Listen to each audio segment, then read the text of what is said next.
The Zorath Empire had ruled the Andromeda Spiral for 17,000 standard cycles. Their domain stretched across 900 inhabited worlds, encompassing 47 subjugated species, and their military fleet numbered in the millions.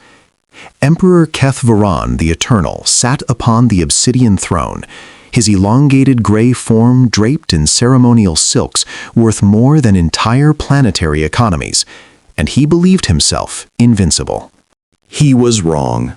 The mistake began on an unremarkable Tuesday, Earth reckoning, in the Sol system, on the third planet from its small yellow star, a planet the Zorath Empire had watched with mild curiosity for the past 3 centuries, but had never bothered to contact.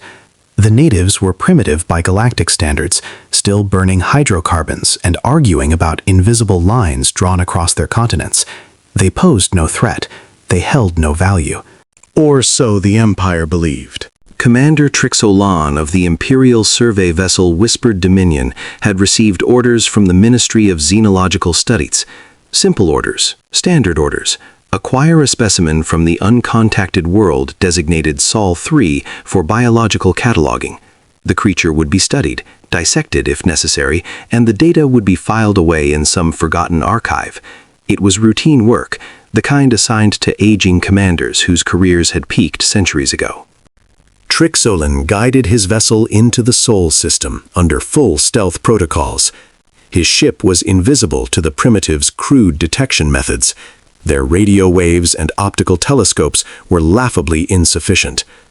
He parked in low orbit, extended the specimen acquisition beam, and scanned for an isolated target. He found her on a mountain trail, in a region the natives called Colorado. Dr. Sarah Chen was 34 years old, an evolutionary biologist with 2 doctorate degrees and a reputation for solving impossible problems. She had been hiking alone to clear her head, working through the theoretical framework for a paper on convergent evolution in isolated ecosystems. She never heard the beam, never saw the light. One moment she was watching an eagle circle overhead, and the next she was gone. Trixolan examined his prize through the containment field with clinical detachment. The creature was smaller than he expected, barely 2 meters tall, with an unsettlingly symmetrical face, 5-fingered grasping appendages, and a covering of thin brown keratin strands on its head. It wore primitive woven fibers and crude optical enhancement devices on its face. It was already awake, which was unusual. Most species remained unconscious for several hours after acquisition beam exposure. "Where am I?" Sarah asked. Her voice was steady, though her heart hammered against her ribs. She was a scientist. She would observe. She would analyze. She would survive. Trixolan didn't bother to respond. Specimens didn't require explanations. He simply logged the acquisition in the ship's computer and set course for the nearest Imperial research station, 47 light-years distant. At standard cruising velocity, they would arrive in approximately 6 hours. He had no idea that he had just set in motion the destruction of everything he served. The Imperial Research Station Omega-7 hung in the darkness between stars, a massive orbital structure bristling with sensor arrays and defensive weaponry.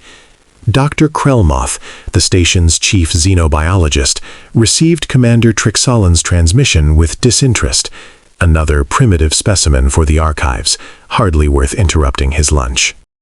But when the Whispered Dominion docked and the containment field was transferred to his laboratory, something changed. Dr. Krelmoth's 3 compound eyes narrowed as he studied the creature within. It was studying him back. Not merely looking at him as animals did, not reacting with blind terror as most primitive species did when confronted with the clearly superior Valoran form. This creature was analyzing him. Its gaze moved systematically across his body, lingering on his sensory clusters, his respiratory membranes, his manipulator tendrils. It was cataloging him, just as he intended to catalog it. "Fascinating," Krelmoth murmured. He activated the station's translation matrix, a device capable of decoding any language given sufficient sample data. "Creature, you will speak now. Tell me about your world. Sarah had spent the past 6 hours not panicking. It had been difficult, the hardest thing she had ever done, but she had forced her mind into the cold, analytical state that had carried her through graduate school, through 3 failed grants, through her father's death, through everything. She was being held prisoner by beings from another world. That was a fact. Facts could be worked with. She had spent those hours observing her captor's ship, memorizing every detail she could see through the translucent containment field. She had noted the way the Valoran moved, the sounds they made, the apparent hierarchy between Commander Trixalolan and his crew. She had looked for weaknesses and found several. The Valorans were slow. Their movements suggested a lower gravity homeworld. Their eyes tracked motion poorly. They rely heavily on sound and smell. Their technology was impressive, but seemed standardized, lacking improvisation or variation. Now, this new one wanted her to speak. "My name is Sarah Chen," she said, keeping her voice calm. "I am a scientist. I study the evolution of life. What are you?" Krellmoth's tendrils twitched with surprise. The creature wasn't pleading. It wasn't screaming or threatening or falling into the catatonic state that so many primitives adopted when confronted with the reality of galactic civilization. It was asking questions. "I am Dr. Krellmoth, Senior Xenobiologist of the Valoran Imperial Research Division. You are aboard Research Station Omega-7, property of the Valoran Empire. You have been acquired for study." "Acquired," Sarah repeated. "You mean kidnapped?" "I am unfamiliar with this term." "It means taken against my will. Stolen. It's considered a serious crime among my people." Krellmoth made a sound that the translation matrix interpreted as dismissive laughter. "Your people's laws are irrelevant. The Empire's authority supersedes all primitive legislative systems. You are now Imperial property. Cooperate, and your processing will be efficient." Sarah filed that information away. Imperial property. Processing. These beings saw her as something less than a person, an object to be cataloged and discarded. The realization should have frightened her. Instead, it made her angry. And Dr. Sarah Chen, when angry, became very, very dangerous. "I see," she said mildly. "May I ask what you intend to study?" Krellmoth waved a tendril dismissively. "Standard biological cataloging. Tissue samples, neural mapping, reproductive system analysis, stress response testing, cognitive threshold evaluation. Your remains will be preserved in our specimen archive for future reference." "My remains?" "The process is typically lethal. Your consciousness will cease during the neural mapping phase, if not before. I recommend entering a state of acceptance. It will make the procedure more pleasant for both of us." Sarah was quiet for a long moment. Krellmoth interpreted this as the beginning of acceptance and felt satisfied. Then she spoke again, and her voice had changed. It was still calm, but there was something beneath it now, something that made Krellmoth's tendrils curl inward involuntarily. "Let me tell you something about my species," Sarah said. "We call ourselves humans. We evolved on a world that tried to kill us every single day for 4 billion years. We survived ice ages and asteroid impacts and supervolcanic eruptions. We hunted mammoths to extinction with sticks and stones. We built cities in deserts and on frozen tundra and in the shadow of active volcanoes. We are the most dangerous predators our planet ever produced, and we did it by being smarter, more stubborn, and more vicious than anything else alive." She stepped closer to the containment field, close enough that Krellmoth instinctively shuffled backward. "You kidnapped me from my home. You intend to torture me to death in your laboratory, and you're telling me this to my face, expecting what? That I'll just accept it? That I'll give up?" Sarah smiled, and there was nothing pleasant about it. "You have no idea what you've done. You have no idea what's coming." Krellmoth attempted to laugh again, but the sound that emerged was hollow. Nothing is coming. Your world is 47 light years distant. Your people lack faster than light travel. Even if they somehow learned of your fate, they could do nothing to prevent it. You're right, Sarah agreed. They can't save me, but that's not what I meant.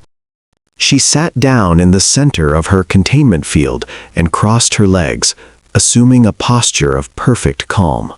What I meant is that you specifically have no idea what you've done by putting me in this situation, because you've given me absolutely nothing to lose. And a human with nothing to lose? That's the most dangerous thing in the universe.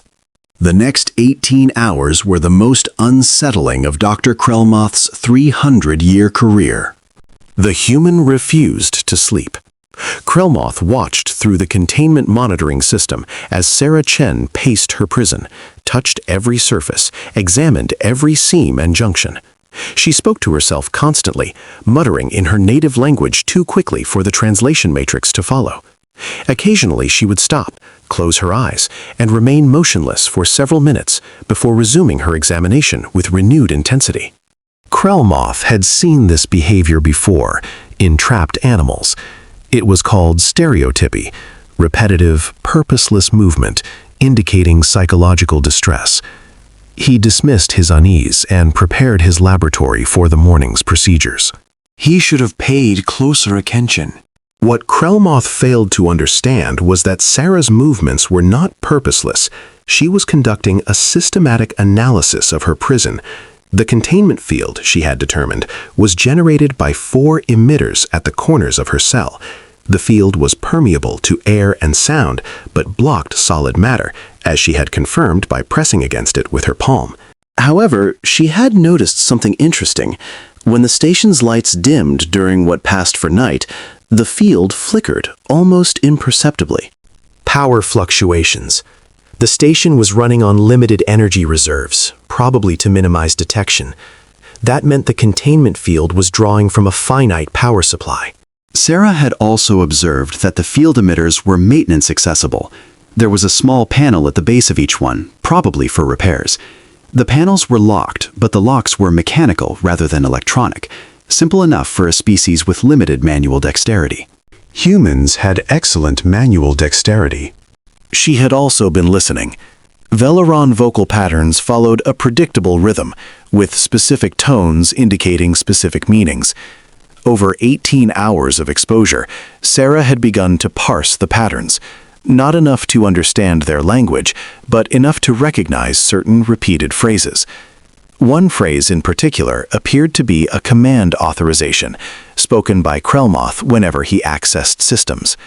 Now she just needed an opportunity. It came at what the station's chronometer designated as 0347 hours. Krellmoth had finally gone to sleep, leaving a single technician to monitor the specimen. The technician, a junior xenobiologist named Vexnoth, was bored and tired.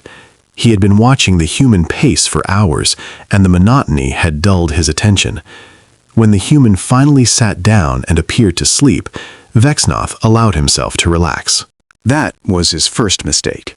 His second mistake was leaving his maintenance toolkit unattended while he went to relieve himself. Sarah had not been sleeping. She had been waiting, tracking the rhythms of the station, the patterns of the guards, the opportunities that might arise. When Vexnoth stepped out of the monitoring room, she moved. She had been wearing a hairpin, a simple metal loop that held her hair in a bun during fieldwork. It was primitive, overlooked during her acquisition because it registered as inert material. But in the hands of someone who had spent her childhood picking locks for fun, a hobby her father had taught her, calling it applied physics, a hairpin was a key. Sarah pressed herself against the containment field, feeling its energy crackle against her skin. It hurt, but she had endured worse. She reached through the pain, stretched her arm until her shoulders screamed, and managed to hook her fingers around the edge of the maintenance panel. The lock was simple, a basic mechanical catch designed for tentacle manipulation. It took her 11 seconds to open it. Inside was a chaos of conduits and power relays, completely unfamiliar but not incomprehensible. Sarah had spent years studying biological systems, learning to identify patterns and functions from limited information.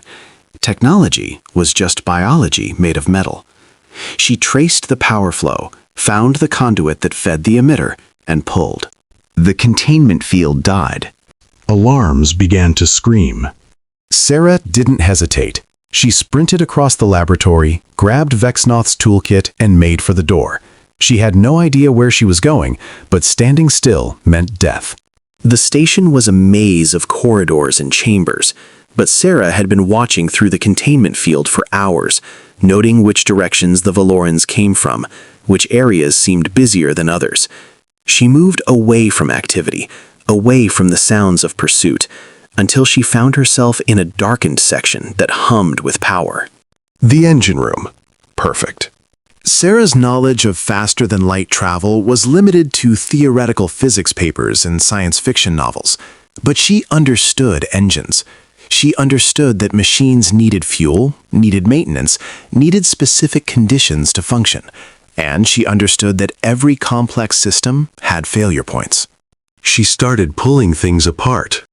Commander Trixelin received the alarm notification in his quarters aboard the Whispered Dominion, which remained docked at the station. A specimen escape was unusual but not unprecedented. These things happened occasionally, and the protocols were well established.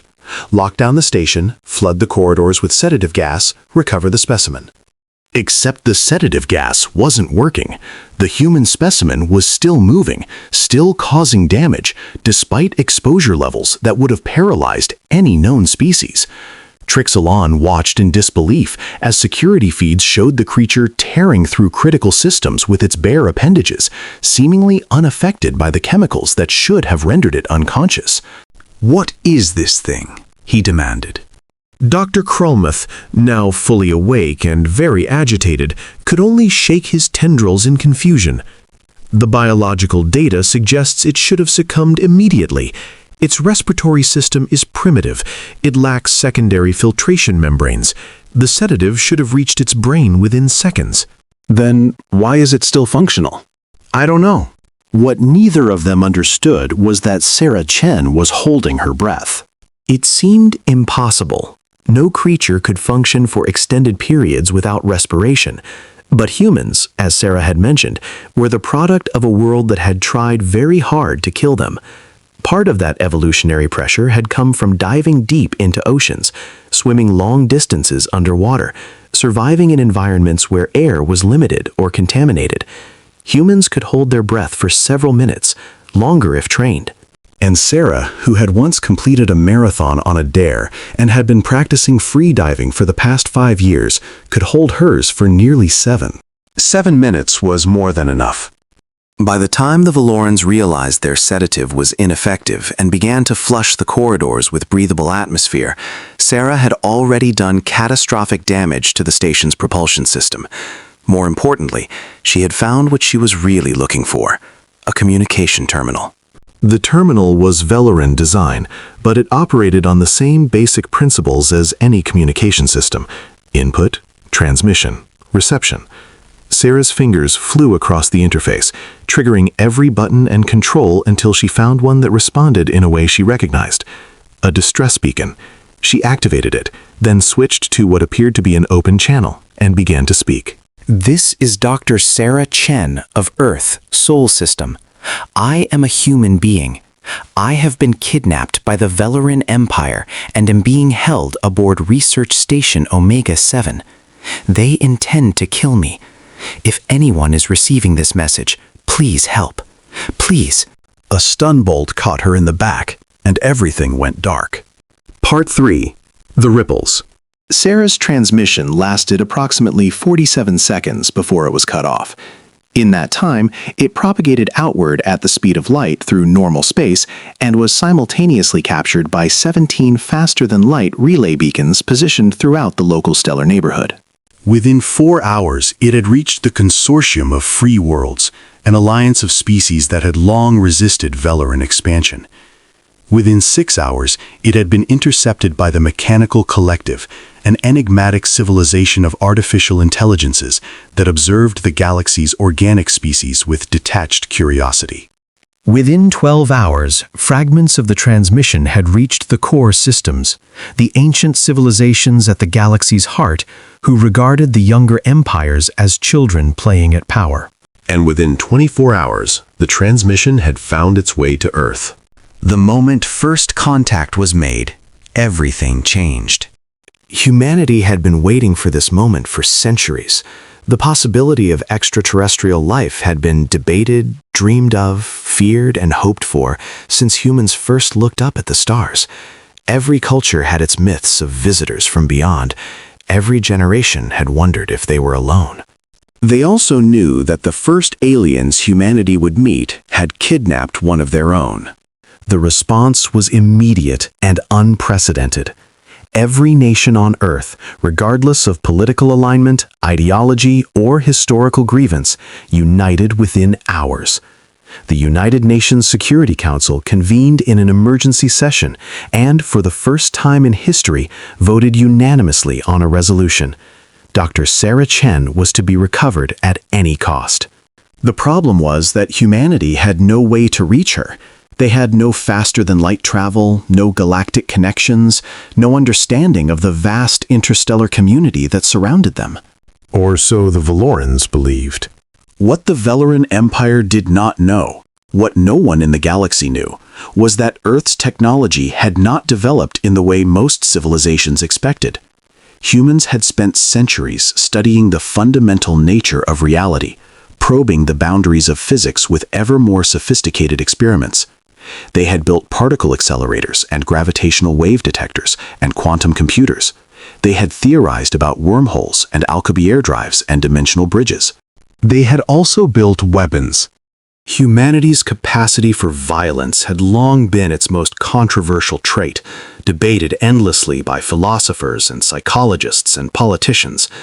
But that same capacity had driven technological innovation at a pace unmatched in recorded galactic history. The Manhattan Project had been conceived, designed, and executed in under 4 years. The Apollo program had put humans on their moon in less than a decade. When humans decided something was necessary, they moved with terrifying speed.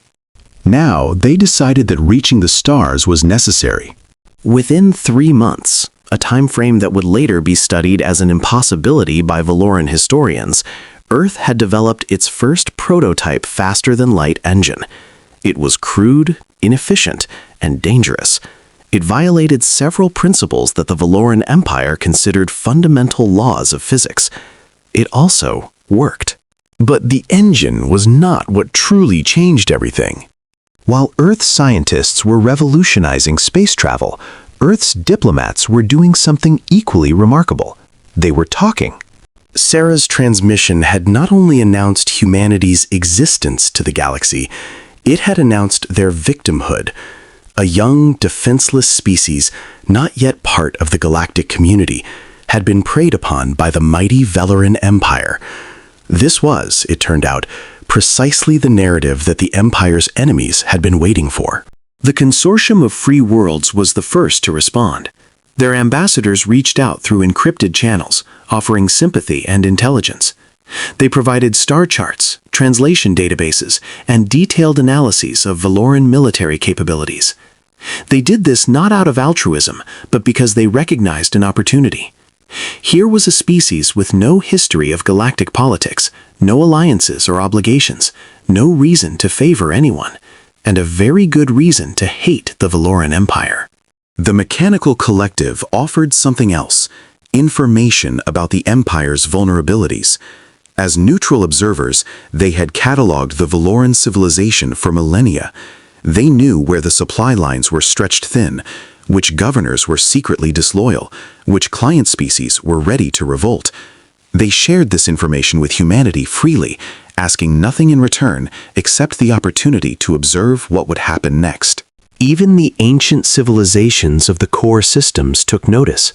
They sent no ambassadors, they never did, but they transmitted a single message received by every relay beacon in the galaxy simultaneously. The species of Sol 3 is acknowledged. The taking was witnessed. The balance must be restored. No one knew exactly what this meant, but when the core systems spoke, the galaxy listened. Within the Zorath Empire itself, Sarah's transmission had an equally dramatic effect. For the first time, the subjugated species that had been absorbed into the Empire over millennia learned that there was someone new, someone who had been taken against their will and was fighting back. Someone who was still alive. Part 4. The Prisoner. Sarah woke in a cell very different from her original containment field. This one was physical, solid walls of some metallic alloy, a heavy door with no visible handle, a small slot through which food might be passed. Her wrists were bound in a complicated device that immobilized her hands completely. Her legs were shackled to the floor. She had been stripped of her clothing and dressed in a simple gray garment. The air was cold. She was alone. But she was alive. Dr. Krellmoth appeared outside her cell, visible through a small transparent panel in the door. His compound eyes studied her with an expression she couldn't read. "You are more dangerous than we anticipated," he said. "Your escape attempt caused considerable damage to the station. 2 technicians were injured. The propulsion system will require extensive repairs." Good, Sarah said. Krellmoth's tendrils twitched. You should know that your transmission was received by multiple parties. The Empire is aware that your existence is now public knowledge. This complicates your situation considerably. Complicates my situation or yours? Both. Krellmoth paused. "The Emperor himself has taken an interest in your case. You are to be transported to the throne world for examination. I have been asked to accompany you."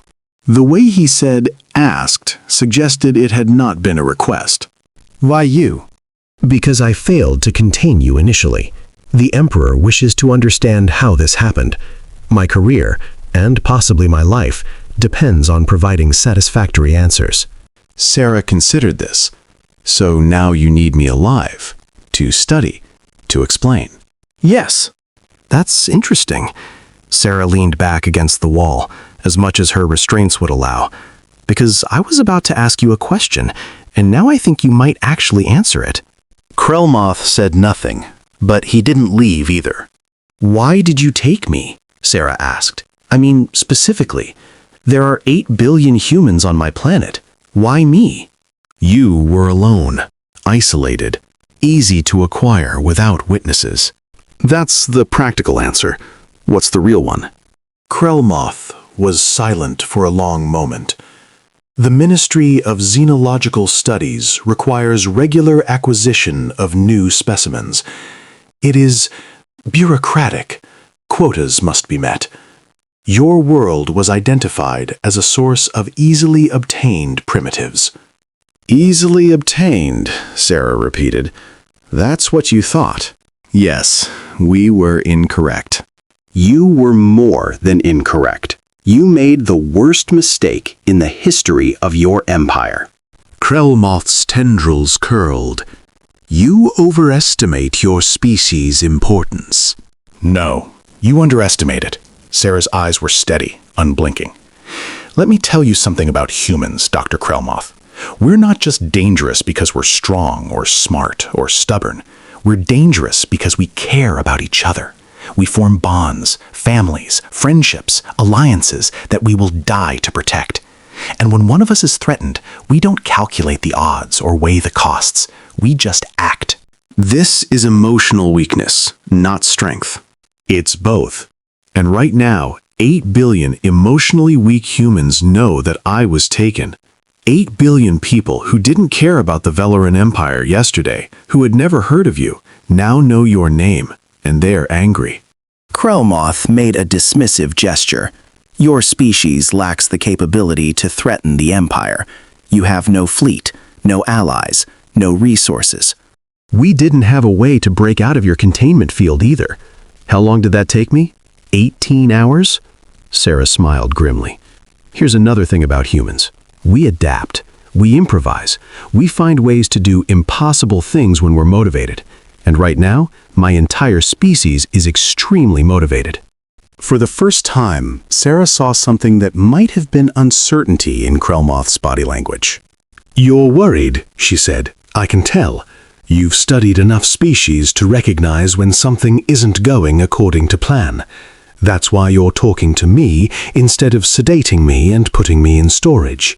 "You are resistant to our sedatives," Krelmoth admitted. "I know. I was holding my breath." That's not possible. Our scans indicated... "Your scans indicated what you expected to see. You've been making that mistake since you took me." Sarah leaned forward as far as her restraints would allow. "Let me give you some advice, Dr. Krelmoth. When we get to your throne world, when your emperor examines me and asks you how this happened, tell him the truth. Tell him that you underestimated humanity. Tell him that kidnapping me was the biggest mistake anyone in your empire has ever made. And tell him that if he's smart, if he wants his empire to survive, he'll let me go. Right now. No conditions, no negotiations, just put me on a ship and send me home." And if he refuses? Then you'll find out exactly how dangerous humans really are. Part 5. The Throne World. The Imperial Throne World of Valora Prime was a monument to 17,000 years of uncontested dominance. Its cities sprawled across continents, connected by transportation networks that moved billions of beings daily. Its orbital stations formed a gleaming ring around the planet, each one a city unto itself. Its defenses were legendary, layer upon layer of weapons platforms, shield generators, and early warning systems that could detect a hostile fleet hours before it arrived. Emperor Kethvoran the Eternal had ruled for 600 years, since ascending to the Obsidian throne after his father's natural death. He had expanded the empire by 12%, absorbed 6 new species, and crushed 4 attempted rebellions without significant difficulty. He was regarded as a competent but unremarkable ruler, stable, predictable, unlikely to lead the empire to either greatness or ruin. He was also deeply concerned. The reports from Research Station Omega-7 had been troubling enough. A primitive specimen escaping containment, damaging critical systems, transmitting unauthorized communications. But what followed had been unprecedented. Within days of the transmission, the Consortium of Free Worlds had formally protested the unprovoked aggression against an uncontacted species. This was absurd. The Consortium had never cared about specimen acquisition before, but they had somehow obtained the primitive's transmission and were using it as a diplomatic weapon. More alarmingly, several client species within the Empire had begun to exhibit signs of unrest. Nothing overt. The Imperial Security Service was efficient at suppressing such things, but there were whispers. The primitive's message had spread through channels the Empire could not control, and it was being discussed in servant quarters and labor compounds and resistance cells across hundreds of worlds. And now, intelligence reports suggested that the primitive's homeworld was developing faster than light capability at a rate that should have been impossible. Emperor Kethvoran wanted to see this creature for himself. Sarah was brought before the Obsidian throne in chains. The throne room was massive, a cathedral of black stone and silver light, designed to make supplicants feel small. Sarah refused to feel small. She walked with her head high, her eyes forward, taking in every detail. The guards at every entrance, the nobles arrayed on either side of the central aisle, the throne itself, carved from a single piece of volcanic glass, upon which sat a being that radiated power. The Emperor was taller than the other Valorans she had seen, his gray skin marked with intricate patterns that might have been ceremonial or might have been natural. His compound eyes were larger, more complex, and they fixed on Sarah with an intensity that would have made a lesser person flinch. Sarah did not flinch. "So," the Emperor said, and his voice resonated through the chamber, amplified by hidden speakers. "This is the creature that has caused such disruption." "This is the woman," Sarah replied. "Dr. Sarah Chen. I have a name." A murmur ran through the assembled nobles. Speaking to the emperor without invitation was unheard of. Speaking to him with such casual disrespect was suicidal. But Kethvorin raised a tendril, and silence returned. "You are bold," he said. "This has been noted in the reports. You escaped from secure containment, damaged a research station, transmitted unauthorized communications, and have displayed unusual resistance to standard pacification measures. You are clearly not an ordinary specimen." "I'm an ordinary human," Sarah said. "That's the problem you're facing. We're all like this." Another murmur. The Emperor silenced it again. Your species is primitive. Your world is isolated. Your technology is rudimentary. Even if every one of your kind possessed your capabilities, you would pose no threat to the Empire. You keep saying that, and yet here I am standing in your throne room because I caused so much trouble that you needed to see me personally. How does that fit with your assessment? The Emperor leaned forward slightly, a gesture so unusual that several nobles gasped audibly. You think I fear you? I think you're curious. I think you're trying to understand how a primitive from an isolated world with rudimentary technology could cause so much disruption. I think you're starting to realize that your intelligence services got something very wrong. And what did they get wrong? Sarah met his gaze steadily. They measured us by the wrong metrics. They counted our ships. We don't have any. They evaluated our weapons. We've never needed to build interstellar weapons. They assessed our territory, one small planet at the edge of nowhere. By all their standard measurements, we were insignificant. And you believe you are not? I know we're not, because your standard measurements don't account for what humans actually are. You see technology and resources and territory. You don't see potential. You don't see adaptability. You don't see what we become when we're threatened. And what do you become? Sarah smiled, and it was not a pleasant expression. Monsters, Your Majesty. We become monsters. We've done it before. To each other, which is terrible and tragic. Imagine what we'll do to you. Part 6. The Storm Breaks. While Sarah stood in chains before the Emperor, humanity was moving. The prototype FTL engine had been refined, miniaturized, and replicated. 3 months after Sarah's kidnapping, humanity launched its first interstellar mission. Not a ship of exploration or diplomacy, but an emergency response vessel carrying the most advanced weapons Earth had ever produced. The crew of the ESV Resolution consisted of 12 volunteers, selected from thousands of applicants. They represented every major nation on Earth, every branch of military service, every relevant scientific discipline. Their mission was simple: recover Dr. Sarah Chen by any means necessary. But the resolution was only the beginning. Earth's diplomats had not been idle. Using the intelligence provided by the Consortium of Free Worlds and the Mechanical Collective, they had reached out to every species that had ever suffered under Valoran rule. The message was consistent. Humanity was not just fighting for one woman. They were fighting for the principle that no species should be kidnapped, enslaved, or exploited. They were offering something the galaxy had never seen before: a coalition not of convenience or profit, but of shared values. It was an alien concept, in both senses of the phrase. The Zorath Empire had maintained its power through division, playing subjugated species against each other, preventing the formation of alliances that might challenge imperial dominance. But they had never encountered a species that genuinely believed in fighting for others without expectation of reward. Humans called this idealism, and they had been accused of naive romanticism by more cynical observers on their own world. Now that idealism was becoming a weapon.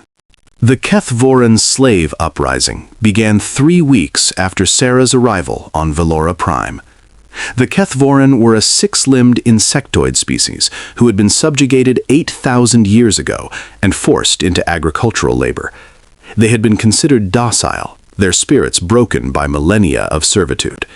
But Sarah's transmission had reached them, passed from compound to compound through encrypted channels, and something had awakened. A human fought back, the whispers said. A primitive, alone, in the heart of imperial power, and she fought back. What might we accomplish if we all fought together? The uprising was brutally suppressed within days. Imperial security forces killed thousands, imprisoned tens of thousands more. But the damage was done. For the first time in recorded history, a subjugated species had openly rebelled against Valoran rule. And they were not the last. Emperor Kethvoron received the news of the uprising in his private chambers, and for the first time in his 600-year reign, he felt something he could not immediately identify. Fear. It wasn't the uprising itself that had been contained. It was the pattern. The primitive's transmission had spread further than his intelligence services had initially believed. It had reached populations that should have been too isolated, too oppressed, too broken to respond. And they had responded. More disturbingly, his analysts reported that the primitive's home world was no longer a single point of concern. Human vessels had been detected in multiple star systems, moving faster than should have been possible, making contact with species that had no love for the Empire. The humans were building something, an alliance, a coalition, a movement. And at the center of it all was the woman in his dungeons. Bring her to me, he ordered. Now. Sarah had expected this summons. She had been counting on it. Dr. Krelmoth, who had become her reluctant keeper during the weeks of her captivity, escorted her personally. He seemed diminished somehow, less arrogant, more uncertain. The veneer of superiority that had characterized their first encounter had cracked. "The Emperor is troubled," he said quietly as they walked. "This is unprecedented. In 600 years, I have never seen him summon anyone at this hour." Your empire is falling apart, Sarah replied. That tends to trouble people. The empire is not falling apart. A few minor disturbances. The Kethvaranan uprising, the trade disruptions in the outer sectors, the consortium fleet movements on your border, the mechanical collective withdrawing their neutrality agreements. Sarah shook her head. I've been in a cell for weeks, and even I know what's happening. How can you not see it? These are manageable situations. They're symptoms. The disease is something you can't manage. The idea that your empire can be challenged, that you're not invincible, that a single human from a primitive world could cause all of this just by refusing to give up. Sarah stopped walking, forcing Krelmoth to stop as well. That's what terrifies your emperor, not armies or fleets or weapons, just the idea that you can be beaten. Krelmoth was silent for a long moment. You're right, he said finally. I've spent my career studying xenobiology, and I've never encountered anything like your species. You should have been a footnote, another primitive catalogued and forgotten. Instead, you've become something else, something we have no framework to understand. You could try seeing us as people, Sarah suggested. That might help. We've never seen anyone as people, not even ourselves, in the way you mean it. Krelmoth's tendrils drooped. Perhaps that was always the flaw in our civilization. We built an empire on the premise that value is determined by power. When we encountered species less powerful than ourselves, we saw them as resources to be exploited. It never occurred to us that this was wrong. It's not too late to learn. For me, perhaps. For the Empire? Krelmoth gestured toward the throne room doors ahead. I fear we are about to find out. The Emperor was alone in the throne room. This was unusual. The obsidian throne was always surrounded by courtiers and guards and supplicants. Its isolation was a measure of how seriously Kethvoran was taking this meeting. Sarah walked forward until she stood before the throne, her chains clinking with each step. She did not kneel. She had not knelt for anyone in her life, and she would not start now. "You have caused me great difficulty," the Emperor said. His voice was quieter than before, less theatrical. "My advisors tell me that your species has formed an alliance with the consortium of free worlds. They tell me that your ships are faster than they should be, your weapons more sophisticated than our models predicted. They tell me that client species are growing restless, that resistance cells are spreading messages of hope and defiance across my territory." Yes, Sarah said. That sounds accurate. They also tell me that all of this traces back to you, to a single specimen acquired for routine cataloging who refused to accept her fate. I'm not a specimen. I'm a scientist. My name is Sarah Chen. "So you keep saying." The Emperor rose from his throne, another unprecedented act that would have shocked his court if they had been present. He descended the steps until he stood before Sarah, close enough to touch. "I have ruled the Zorath Empire for 600 years. I have absorbed rebellious populations, crushed resistance movements, extended our dominion across dozens of star systems. I have never encountered a threat I could not eventually overcome." And now? Now I am uncertain. The admission seemed to cost him something. My intelligence services believed your species to be harmless. They were catastrophically wrong. The question I face is whether this error can be corrected. "It can," Sarah said. "Let me go. Apologize to humanity. Establish diplomatic relations based on mutual respect. Stop kidnapping people from less advanced civilizations. It's not complicated." You make it sound simple. It is simple. You just don't like the answer because it requires you to admit you were wrong. The Emperor studied her for a long moment. "If I release you," he said, "my enemies will see it as weakness. The consortium will be emboldened. The client species will grow even more restless. The stability of the Empire will be threatened." If you don't release me, my species will tear your empire apart. We'll ally with everyone who hates you, and there are a lot of species who hate you. We'll turn your client species into free nations, and your outer territories into war zones. We'll make examples of everyone who participated in my kidnapping, starting with you. Sarah's voice was calm, but there was iron beneath it. That's not a threat, it's a prediction. I know my people. I know what they'll do. "And if we negotiated?" For the first time, Sarah felt a glimmer of hope. "Then we could talk." Part 7. The Fall. The negotiations between the Zorath Empire and humanity lasted exactly 17 hours. They began with Emperor Kethvoron agreeing to a temporary ceasefire. The ESV resolution, which had been tracking Sarah's location and preparing for a rescue mission, was ordered to hold position. The Consortium of Free Worlds agreed to suspend its fleet movements in exchange for observer status in the talks.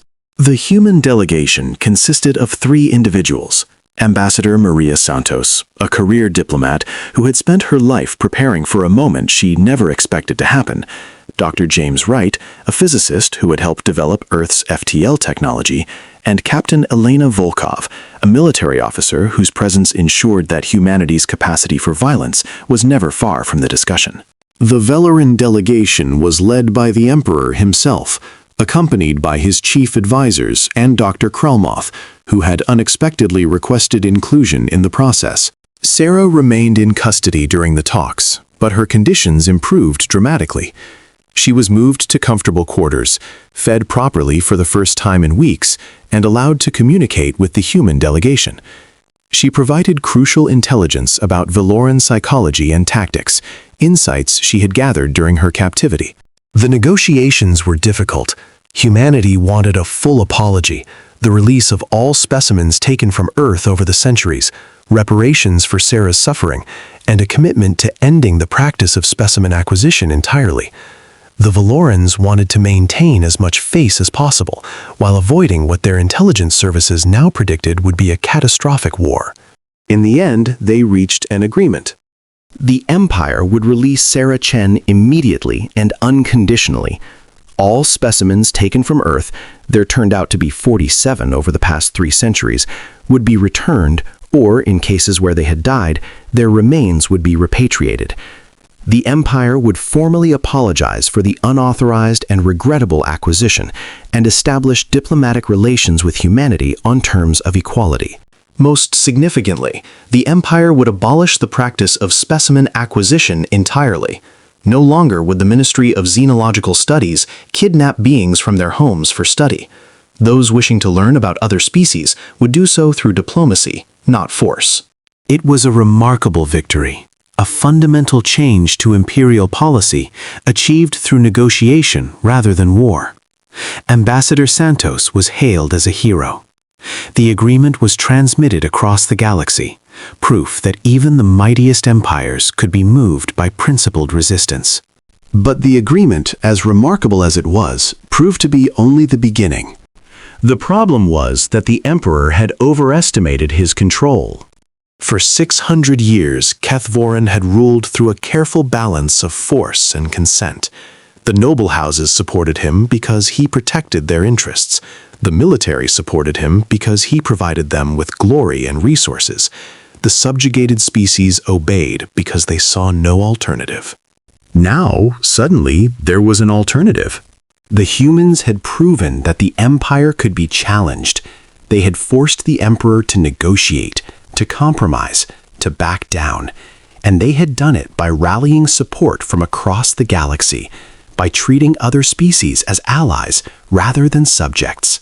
The noble houses saw this and began to calculate. If the Emperor could be forced to capitulate to a primitive species from an uncontacted world, what did that say about imperial power? What did it say about their own positions? The military saw this and began to worry. If the specimen acquisition program was being abolished, what other traditions might be next? What else might the humans demand? And the subjugated species saw this and began to hope. The Kethvorin uprising had been crushed, but the cause had not died. Other species were watching, waiting, wondering if this was their moment.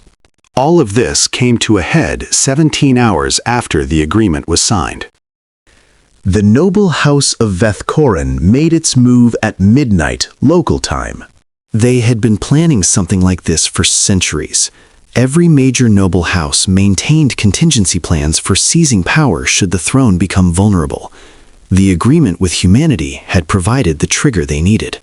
Their argument was simple. The Emperor had shown unacceptable weakness. By negotiating with primitives, by apologizing for imperial practices, by agreeing to change fundamental policies, he had humiliated the Empire and invited further challenges. For the good of all Valorans, he must be removed. A new Emperor would repudiate the agreement, crush the human upstarts, and restore imperial dignity. It might have worked in an earlier age, but the noble house of Vethkorin had made the same mistake the Imperial Intelligence Services had made months before. They underestimated humanity. The ESV resolution was still holding position in the outer system when the coup began. Captain Elena Volkov received word through the Consortium Intelligence Network and immediately understood the implications. "The new government will tear up our agreement," she said. "They'll come after Sarah and the delegation. They'll try to crush us to prove they're strong." "So what do we do?" her executive officer asked. Volkov considered her options. The Resolution was a single ship, carrying advanced weapons but far from invincible. The Valoran fleet numbered in the millions. In a straight fight, they would be destroyed. But Volkov hadn't survived her career by fighting straight fights. "Contact the Consortium," she ordered. "Tell them what's happening. Tell them that if the coup succeeds, every agreement they've made with the Empire is worthless. And contact the Mechanical Collective. Tell them this is the observation opportunity of a millennium." "And then?" "Then we do what humans do." Volkov smiled grimly. "We improvise." The coup lasted exactly 6 hours. House Vethkorin's forces seized the Imperial Palace and captured Emperor Kethvorin. They announced his removal and declared Lord Vethkorin the new emperor. They began broadcasting messages of imperial strength and resolve, promising to undo the humiliation of the human agreement and restore the empire to its rightful glory. They expected some resistance. They expected that loyalist forces would need to be subdued, that there might be some minor unrest among the client species, that the transition might take a few weeks to fully consolidate.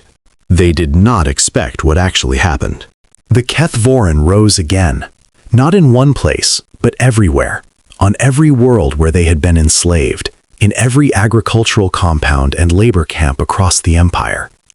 They had been waiting, organizing in secret, preparing for this moment. The human agreement had given them hope. The coup gave them permission. They were not alone. The Vrixnith, a species subjugated 3,000 years before the Kethvorin, joined them.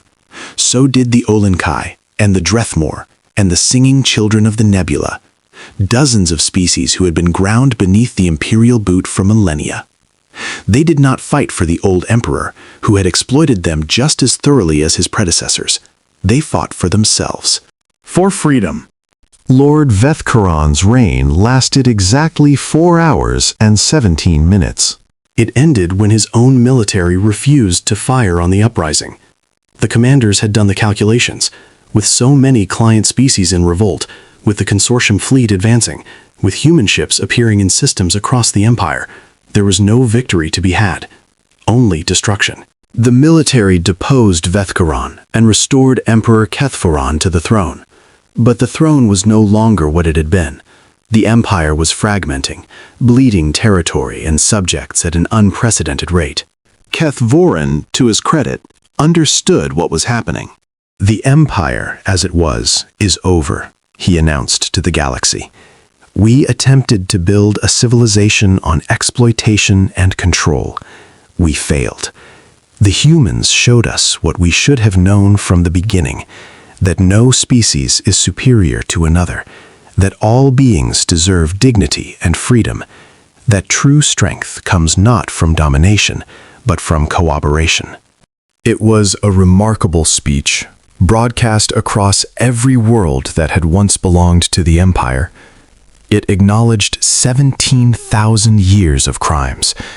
It offered no excuses. It promised change.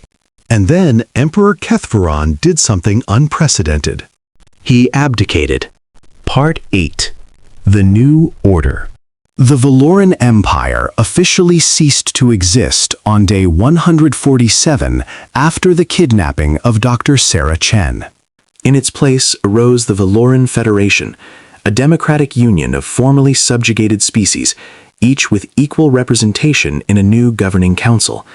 The former imperial nobility were stripped of their titles and much of their wealth, which was redistributed to the peoples they had exploited.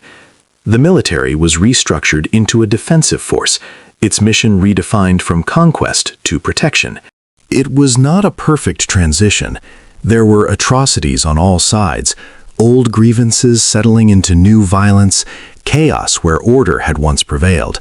But it was also a beginning, a chance for a better future than anyone had thought possible. Humanity played a significant role in the transition. Their diplomats helped broker agreements between former enemies. Their scientists shared technology freely, asking nothing in return. Their soldiers, when soldiers were needed, fought not for territory or resources, but for principles. They became known throughout the galaxy as the Great Equalizers, the species that had torn down an empire not through conquest, but through example. Other civilizations studied them obsessively, trying to understand the strange combination of violence and idealism that characterized their approach to interstellar relations. The Mechanical Collective compiled the most comprehensive analysis, which they titled simply Human Nature. Its conclusion was widely quoted. Humanity is a paradox made flesh. They are capable of tremendous destruction and tremendous creation, often simultaneously. They form bonds of loyalty that transcend reason and will sacrifice everything for those they love. They cannot be predicted by rational models because they are not entirely rational beings. They are, Quite simply, the most dangerous species we have ever observed. We recommend careful study and absolute honesty in all dealings with them. Deception or exploitation will be met with consequences disproportionate to any calculable benefit. Epilogue. Home. Sarah Chen returned to Earth 6 months after her kidnapping. She had spent the intervening time helping to coordinate the transition from Empire to Federation, sharing her unique perspective as someone who had witnessed the Imperial system from inside its cells. She had testified before the new council about her treatment, her words helping to shape policies that would protect future generations from similar violations. She had also, somewhat unexpectedly, formed friendships among the Valorans.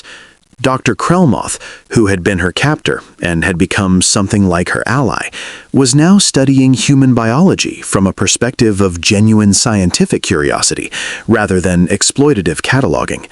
Former Emperor Kethveron had consulted her during the drafting of the Federation's founding documents, seeking insight into how humans had maintained democratic institutions despite their violent tendencies. But eventually, she needed to go home. The shuttle that returned her to Earth landed in Colorado, not far from the trail where she had been taken. A crowd had gathered, politicians and journalists and ordinary people, all wanting to witness the return of the woman who had changed the galaxy. Sarah stepped off the shuttle and breathed deep. The air smelled like pine and snow and something indefinably home.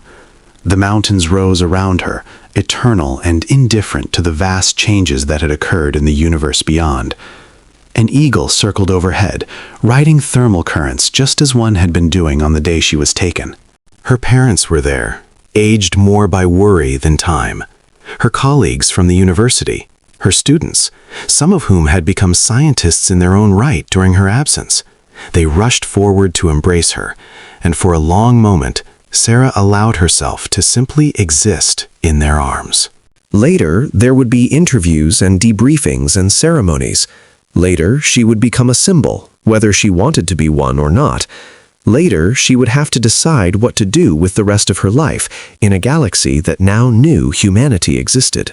But for now, there was only this, the woman who had defied an empire, standing in the sunlight, finally home. Ambassador Maria Santos stood beside Captain Volkov, watching the reunion from a respectful distance. You know, Santos said, when I started my career, I thought the biggest negotiation I'd ever conduct would be a trade agreement with China. Now, I've helped dismantle a 17,000-year-old empire. Makes your resume look interesting, Volkov observed. That's one way to put it, Santos shook her head. Do you ever wonder what would have happened if they'd taken someone else? Someone who didn't have Sarah's particular combination of skills and stubbornness? They took the wrong person. That's what happened. Volkov watched as Sarah disappeared into the crowd of well-wishers. But I don't think it was about her specifically. I think it was about us, all of us. She was just the one who happened to be there. What do you mean? I mean that any human in that situation would have done something.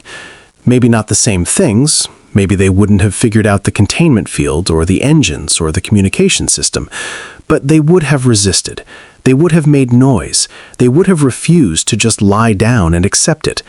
Volkov turned to face Santos. That's who we are. That's what makes us human. And that's why a single kidnapping collapsed an empire overnight. The empire was already collapsing. They just didn't know it yet.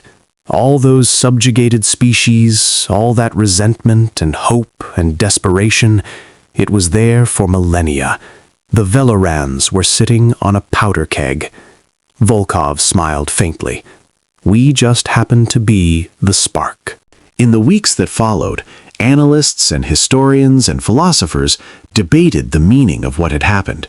How had humanity, a species with no interstellar presence before Sarah's kidnapping, managed to reshape the entire galaxy in a matter of months? The answers varied depending on who was asked. Some pointed to humanity's technological ingenuity. The FTL drive developed impossibly fast, the weapon systems that exceeded Valoran capabilities, the communication networks that outpaced imperial encryption. Some pointed to diplomatic brilliance, the alliances forged with former enemies, the coalition built on shared values, the ability to inspire hope in species that had known only despair. Some pointed to military factors, the tactical flexibility of human commanders, the willingness to take risks that rational actors would have avoided, the sheer unpredictability that made human forces so difficult to counter. But the most perceptive observers, including several former imperial strategists, pointed to something simpler. Humanity cared. Not just about themselves, but about others. Not just about winning, but about being right. Not just about power, but about justice. It was an irrational trait by galactic standards. Caring about strangers, fighting for principles, sacrificing advantage for ethics, these were inefficiencies that natural selection should have eliminated. The great empires of the galaxy had always been built by species that prioritized survival and expansion above all else. Humanity had somehow built a civilization on a different foundation. They had taken their capacity for violence, which was considerable, and channeled it through a moral framework that directed it toward protection rather than conquest. They had taken their tribalism and expanded it to include all of humanity, then further to include anyone they perceived as deserving of protection. The Valoran Empire had kidnapped a human. In doing so, they had made humanity's tribe, and everyone in the galaxy who opposed tyranny became part of that tribe. It was a miscalculation of historic proportions. Dr. Sarah Chen returned to her research 1 year after her return to Earth. Her field had changed. Evolutionary biology now encompassed dozens of newly contacted species, each with their own unique approaches to life's challenges. The questions she had been pursuing before her kidnapping seemed almost quaint now, but the underlying principles remained the same. She established a new research center in the mountains she loved, funded by the Federation as part of the reparations agreement. The center became a hub for interspecies biological research, attracting scientists from across the galaxy who wanted to learn about the strange, paradoxical creatures called humans. Sarah welcomed them all. She remembered what it felt like to be studied as a specimen, and she was determined to create something different. A place where curiosity was mutual, where knowledge was shared freely, where no one was kidnapped or caged or treated as less than a person. It was, she sometimes reflected, the best possible revenge against the empire that had taken her. Dr. Krelmoth visited often. His research on human biology had become foundational in the new field of comparative sentience, and he had developed a genuine appreciation for human quirks and contradictions. He still didn't fully understand humanity. No Valoran did. But he had stopped trying to fit them into categories and had learned to simply observe. "You know what I still don't understand?" he said one evening, as they watched the sunset paint the mountains gold. "I'm sure it's a long list," Sarah replied with a smile. The forgiveness. After everything the Empire did to you, the kidnapping, the imprisonment, the threat of torture and death, you've shown no desire for vengeance. You could have demanded our destruction. You could have taken everything we had and more. But instead, you helped us build something better. Sarah was quiet for a long moment. "When I was in that cell," she said finally, "I had a lot of time to think. I thought about what I would do if I ever got out. I imagined revenge. Sure, I'm human, and we're very good at imagining revenge. But I also thought about what kind of person I wanted to be, what kind of legacy I wanted to leave." And I decided that the best revenge against tyranny isn't destruction, it's transformation. You wanted to study me as a specimen, to reduce me to data points and tissue samples. The way I beat that wasn't to tear your empire down and grind you into dust. It was to prove that I was more than you thought, that humanity was more than you thought, that we could be better than our worst impulses, even when those impulses were justified. Krelmoth's tendrils curled thoughtfully. In my entire life under the Empire, he said, I never heard anyone in power express a sentiment like that. We talked about strength and dominance and glory. We never talked about being better. That's why the Empire fell, Sarah said. Not because we were stronger. We weren't, not really. You could have destroyed us if you'd committed everything. But you didn't, because you didn't understand us. You saw our power without seeing our principles. You saw our violence without seeing our mercy. You saw us as primitives, and primitives can't have values worth respecting. And now? Now you know better. Now the whole galaxy knows better. Sarah stood and stretched, watching as the first stars began to appear in the darkening sky. Humanity isn't special because we're stronger or smarter or more advanced.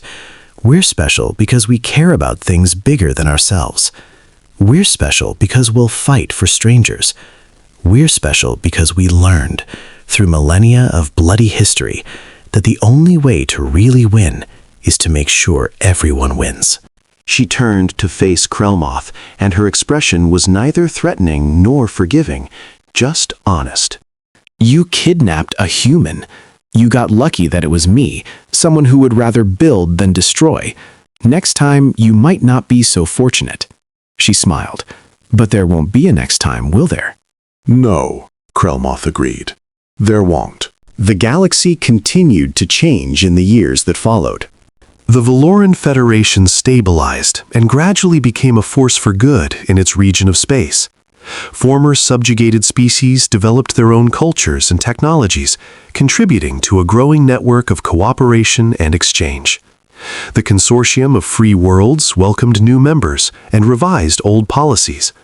The Mechanical Collective became more engaged with organic affairs, their curiosity piqued by the human phenomenon. And humanity spread across the stars.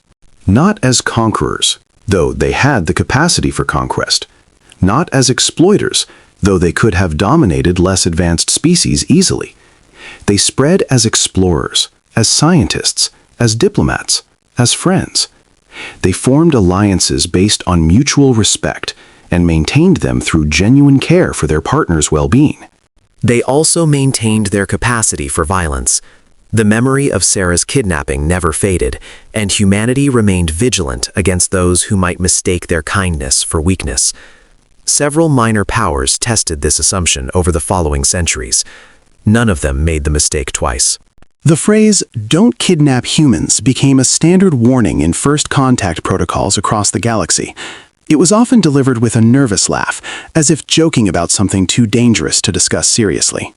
Because the galaxy had learned a fundamental truth about the deceptively primitive creatures from Sol 3, humans were exactly as dangerous as they looked, which was to say, not very.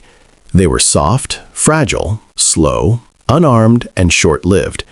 Any reasonably advanced species could destroy them in direct confrontation. But humans were never destroyed in direct confrontation. They were stubborn, they were creative, they were impossibly resilient, and they never, ever gave up. They formed bonds that transcended logic and fought battles that couldn't be won, and turned defeats into foundations for future victories. They inspired others with their example and terrified others with their fury. They could be your greatest allies or your worst nightmares, depending entirely on how you treated them. And if you kidnapped one of them, if you took a human against their will, intending to exploit or harm them, Then God help you, because nothing else would. The Valoran Empire had ruled for 17,000 years. They had conquered species and crushed rebellions and built monuments to their eternal dominance. they kidnapped a human and they collapsed overnight.